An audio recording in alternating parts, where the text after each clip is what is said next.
من شرور أنفسنا وسيئات أعمالنا من يهده الله فلا مضل له ومن يضلل فلا هادي له وأشهد أن لا إله إلا الله وحده لا شريك له وأشهد أن محمدا عبده ورسوله۔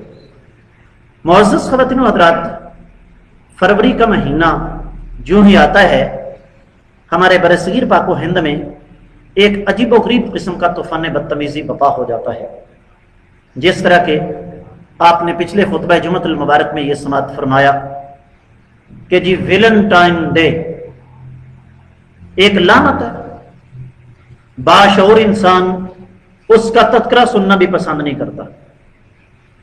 اسی مہینے میں ایک اور بہت بڑی لعنت ہم پر مسلط کی گئی، اور کیا جی؟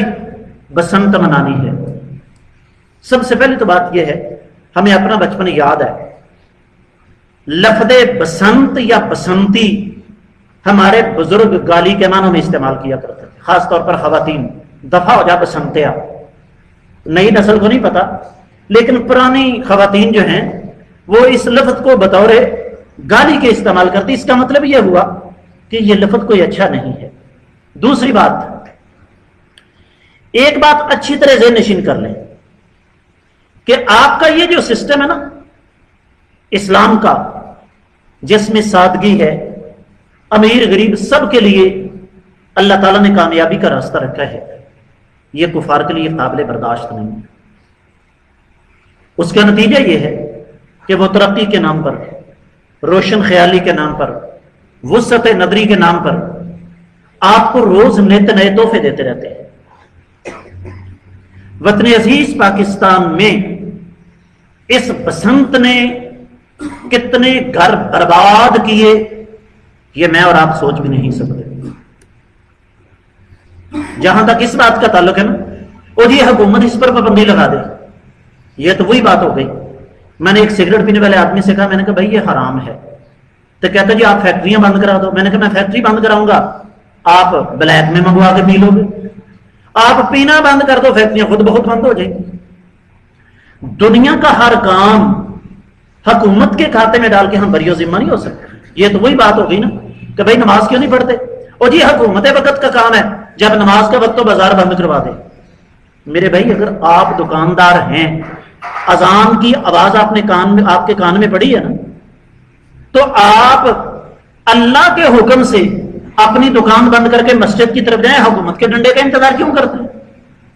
بالکل اسی طرح یہ باقاعدہ ایک کاروبار ہے، اور یہ بھی ایک بڑی مصیبت ہے جی کہ جی آپ بسنت کے خلاف بات نہ کریں، کیوں؟ اس سے بہت سارے لوگوں کا روزگار وابستہ ہے۔ اللہ تعالیٰ معافی دے، اللہ تعالیٰ معافی دے۔ یہ بات تو پھر کہی جا سکتی ہے کہ جی وہ جو لاہور کے اندر ایک گندا بازار ہے اس کے خلاف بات نہ کریں، کیونکہ اس بازار کے ساتھ بہت سارے لوگوں کا روزگار وابستہ ہے۔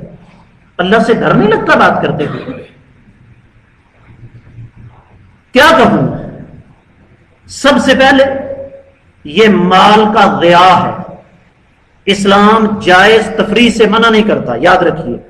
دین اسلام اتنا تنگ نہیں ہے کہ ہمیں تفریح سے منع کرے۔ اسلام میں تفریح کرنا منع نہیں، لیکن وہ تفریح جو دوسروں کے لیے نقصان کا باعث ہو، شریعت اس کی قطعی اجازت نہیں دیتی۔